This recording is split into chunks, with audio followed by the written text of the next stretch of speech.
Never split the difference. Negotiating, as if your life depended on it. Unlock your persuasion potential in professional and personal life. FBI Negotiation Secrets. How to get what you want without fighting. To make this book easier to understand, I grouped the chapters into 10 connected parts.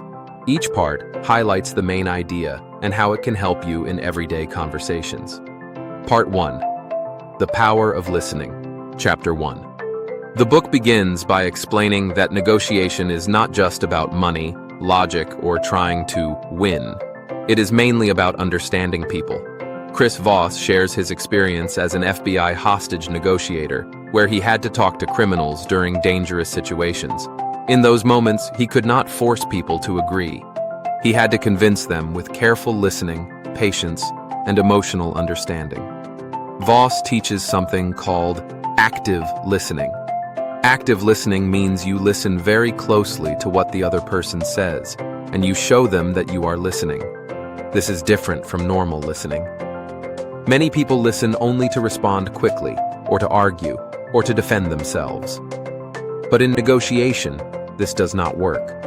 When someone feels judged or attacked, they stop talking, and the negotiation becomes a fight. Active listening means slowing down and giving attention. You look at the other person. You let them finish speaking. You try to understand not only the words, but also the feelings behind the words.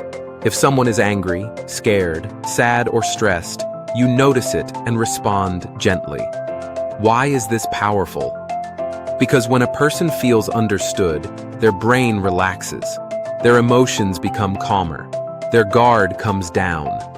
This creates trust, and trust is the most important part of negotiation. Voss explains that most problems in communication come from misunderstanding, not disagreement.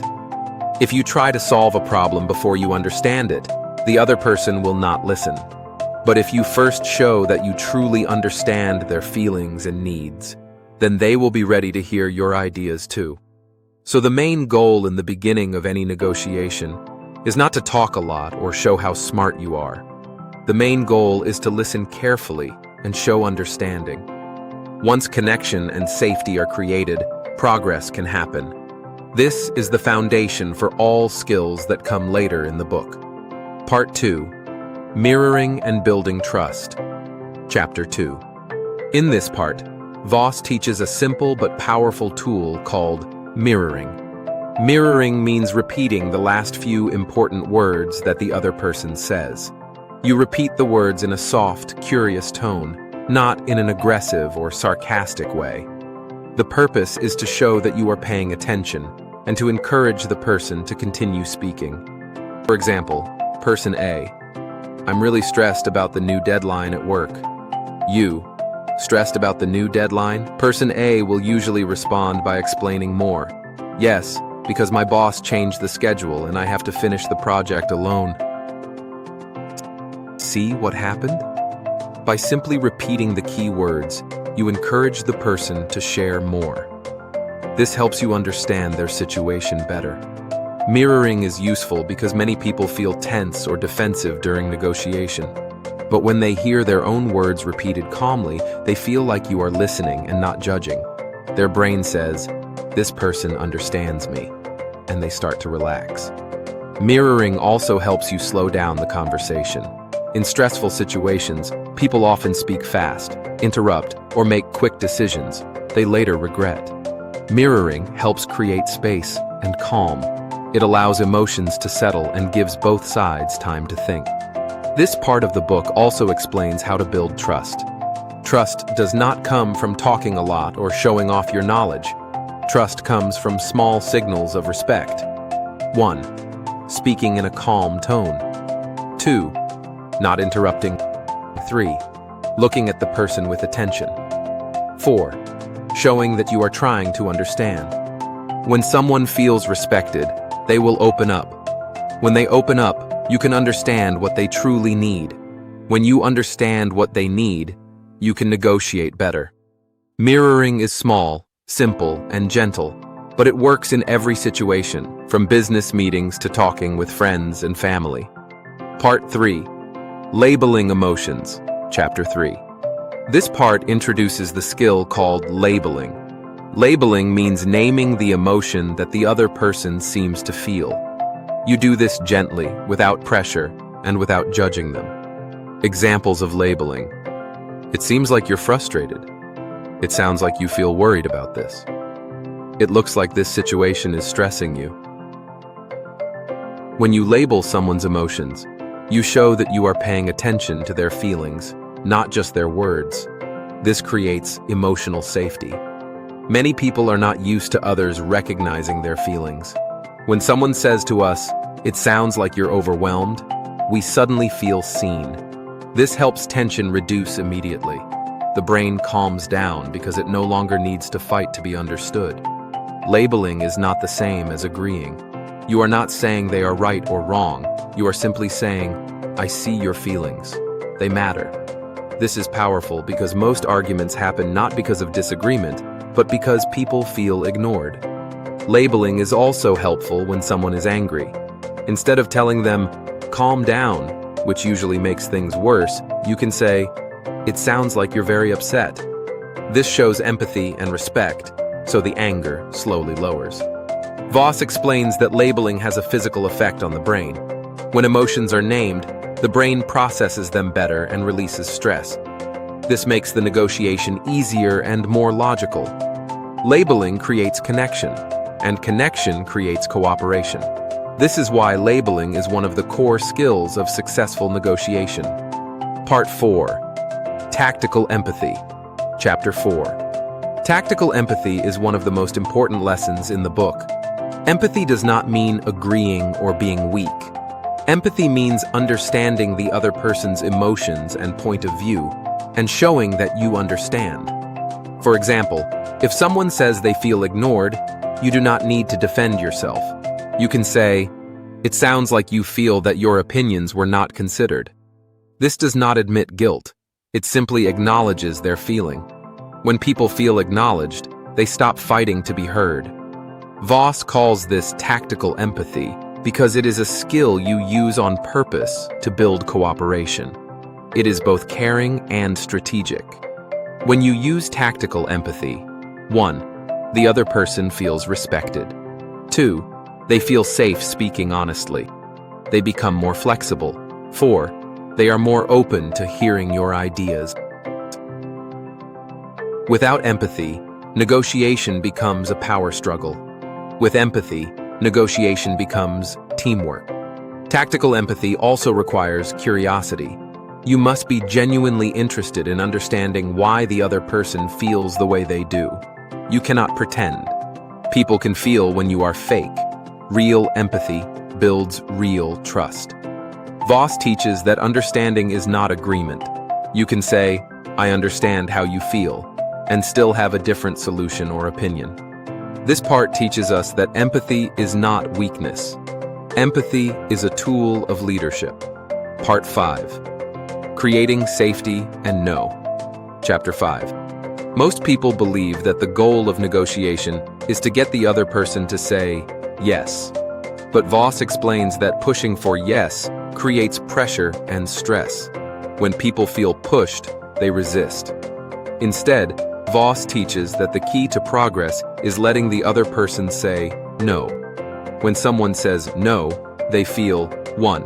Safe. 2. In control. Free to think. 4. Free to relax. Once they feel safe, real conversation can begin. For example, instead of asking, "Do you agree?" you can ask, "Would it be a bad idea to discuss this more?" The second question allows the person to say no comfortably and still stay open to talking. No does not mean rejection. No usually means 1. I need more information. 2. I'm not ready yet. 3. I feel uncomfortable. 4. I want to understand more. When we respect no, trust grows. This part teaches us that negotiation is not a battle. It is a careful dance of safety, respect, and patience. When the other person feels safe to say no, they eventually feel safe to say yes. A real yes. not a forced one. Part 6. The Accusation Audit. Chapter 6.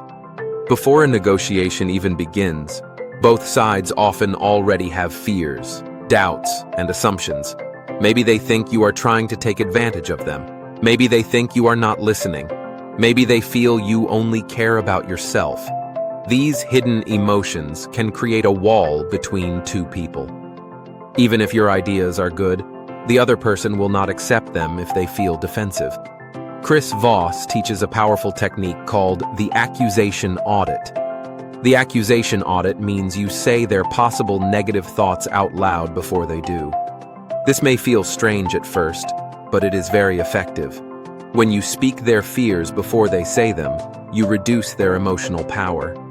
For example, before a negotiation, you might say, 1. You might think I am trying to push you too fast. 2. You may feel like your needs are not being heard. 3. You might be worried that this deal is not fair for you. When you say these things first, the other person becomes surprised. In a good way. They feel seen, respected, and understood. The emotional tension drops immediately. The accusation audit is not an apology. It is not admitting that these fears are true. It is simply recognizing that the other person may have these feelings. Once the feelings are named, the brain calms down. The conversation becomes safer. This tool works because people do not want to fight someone who understands them. They only want to fight when they feel misunderstood or ignored. The accusation audit can be used in 1. Business meetings. 2. Customer service. 3. School group work. 4. Family discussions. 5. Friend disagreements. For example, even with family, you could say, I know it may seem like I am not appreciating your effort. This can open the door to kindness instead of conflict. The main purpose of the accusation audit is to remove emotional barriers. When emotions are calm, logical thinking becomes possible. And when both sides can think clearly, negotiation becomes cooperation instead of struggle. Part 7. Calibrated Questions. Chapter 7, Chapter 8. In this part, the book explains calibrated questions. These are questions that begin with how or what. They are used to guide the conversation without making the other person feel pressured. For example, 1. How can we solve this problem together? What is the biggest concern you have? 3. How can I help make this easier for you? These questions are powerful because they make the other person think deeply. Instead of forcing your idea, you invite them to help create the solution. This turns the negotiation into teamwork. Calibrated questions also help slow down difficult conversations. When people are emotional, they react quickly. But when they hear a thoughtful question, they must pause to consider. This brings more calm and clarity. Another reason calibrated questions are effective is that they give the other person a role in solving the problem. Everyone wants to feel capable and respected. When you ask for their input, they feel important and valued. This technique also prevents arguments. Instead of saying, "You're being unfair," you can ask, "What about this situation feels unfair to you?" This changes conflict into discussion. The person now explains their perspective instead of defending it. Calibrated questions also help you discover the real problem, which is often different from what people say at first. Sometimes someone is angry about a small thing, but the real issue is stress, fear, or insecurity underneath. These questions help uncover the deeper meaning. The key idea: questions guide, commands push, guidance builds cooperation, pushing builds resistance. Part 8. Controlling the frame and the power of tone. Chapter 9. This part focuses on how you speak, not just what you say. Chris Voss teaches that your voice tone influences the entire negotiation. Even the best words can fail if spoken with stress or force. One important tone is the late-night FM radio voice, slow, calm, warm, and steady. This tone makes the other person feel safe. It lowers emotional pressure and helps people think more clearly. Another useful tone is a friendly and playful tone, which can reduce tension and make conversations lighter. When the situation is not too serious, this tone helps build connection faster. Your body language also matters. 1. Relax your shoulders. 2. Keep your face calm. 3. Do not look angry or impatient. 4. Nod gently to show listening. These small signals tell the other person, "You are safe here, you can speak." This part also explains controlling the frame. The frame means the emotional direction or atmosphere of the conversation. If the conversation feels like a fight, no progress happens. But if the conversation feels like teamwork, good solutions appear. How do you control the frame? 1. Stay calm, even when others are emotional. 2. Take slow breaths before answering. 3. Speak slowly to reduce tension. 4. Ask curious questions instead of reacting. When you stay calm, the other person naturally begins to calm down too. Humans mirror each other emotionally. Calm energy spreads, so does stress. This part teaches that negotiation is not about overpowering others. It is about guiding emotions, starting with your own. Part 9. Bargaining and the Ackerman Method. Chapter 10. This part explains how to negotiate when numbers, prices, or final decisions are involved. Chris Voss introduces the Ackerman Method, a step-by-step approach to bargaining. The steps are: 1. Decide your target number, the ideal outcome you want. 2. Begin with a number lower than your target, not your final price. 3. Increase your number in small steps, not all at once. 4. Use empathy and calibrated questions during every step. 5. End with a precise, specific number, not a round number, to show careful thought. For example, instead of saying $100, you offer $87. Specific numbers feel more real and well considered. You also use open-ended questions such as: 1. How can we make this work for both of us? 2. What parts of the offer concern you the most? These questions make the other person explain their needs instead of fighting. This part shows that bargaining is not a battle. It is a careful and respectful exchange. If both sides feel heard, the final agreement will feel fair. The Ackerman method works because it combines: 1. Strategy. 2. Psychology. 3. Respect. 4. Listening. It is gentle, but effective. Part 10. Life application and everyday negotiation.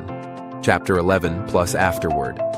The final part explains that negotiation is not only for business, politics, or police situations. We negotiate every day, with friends, family, coworkers, classmates, and even ourselves. Examples: 1. Deciding where to eat with friends. 2. Asking for help with homework. 3. Telling a family member how something makes you feel. 4. Working in a team on a school project. Every conversation where two people want different things is a negotiation. The lessons in this book teach us to: 1. Listen more. 2. Speak gently. Understand feelings before solving problems. 4. Respect others' perspectives. 5. Stay calm instead of reacting quickly. When we negotiate with empathy and patience: 1. Relationships become stronger. 2. Conflicts become smaller. Trust grows. 4. Communication becomes easier. This part reminds us that negotiation is not about winning, it is about building connection. If you practice these skills a little every day, in small conversations, they will become natural. And when big challenges come, you will already know how to handle them calmly and confidently. Now that we've gone through the key ideas, let me share my personal reflections, what truly spoke to me, and how it connects to real life. Never Split the Difference by Chris Voss is a book about how to communicate in a smart, calm, and warm way, even when the situation is hard. Chris Voss was an FBI hostage negotiator, so he dealt with life or death situations. But in this book, he tells us that the same communication skills he used in dangerous situations can also help us in everyday life. For example, when we talk to family, friends, teachers, coworkers, or when we want to solve problems and reach agreements. One big idea in the book is tactical empathy. This means trying to understand how the other person feels and what they care about. It does not mean agreeing with them. It means knowing their emotions so we can talk in a way that makes them feel safe and respected. When people feel understood, they become more open, more honest, and more willing to work with us. I used to think negotiation meant being strong and pushing my ideas first. But after learning about tactical empathy, I understand that listening is actually more powerful. Another key skill in the book is mirroring. Mirroring means repeating the last few words the other person said. It sounds simple, but it makes the other person feel heard. It also encourages them to keep talking and explain more. This helps us learn what they truly want. It is a gentle way to build trust. The book also teaches us about labeling emotions. When we say things like, "It sounds like you're stressed," or "It seems like this is important to you," people feel understood. It helps reduce tension. When emotions go down, logic goes up. This idea is very meaningful to me because many conflicts come from misunderstandings, not actual problems. Another powerful idea is asking calibrated questions, such as, "How can we solve this together?" or "What's the biggest challenge for you?" These questions do not attack. They help both sides think together. I like this because it turns negotiation from a fight into teamwork. One lesson that surprised me was, no is not the end. Usually we feel scared or sad when someone says no, but Chris Voss says that no is actually a safe starting point. When someone says no, they feel more comfortable because they feel in control. From there, we can slowly guide the conversation forward. From reading this book, I learned that negotiation is not about winning or losing. It is about connection. It is about understanding needs, building trust, and guiding the conversation gently. These skills can help in school, friendships, family discussions, business, teamwork, and even self-confidence. This book teaches us to stay calm, stay curious, and speak with kindness and clarity. It shows that even strong communication is built on respect. I think the heart of the book is simple. To solve conflict, we must see the human behind the words. Before we end, I'd love to share 5 powerful thoughts from this book. They might inspire your next move in life. Listen first, because understanding others gives you real power. 2. Your calm voice can guide even a difficult situation toward peace. Every no is just the beginning of a better and clearer conversation. When you show empathy, you do not lose power. You gain trust. 5. You can change any conversation when you speak with respect, patience, and confidence. The end. Like this video if you want more insights, and subscribe for more brilliant thoughts.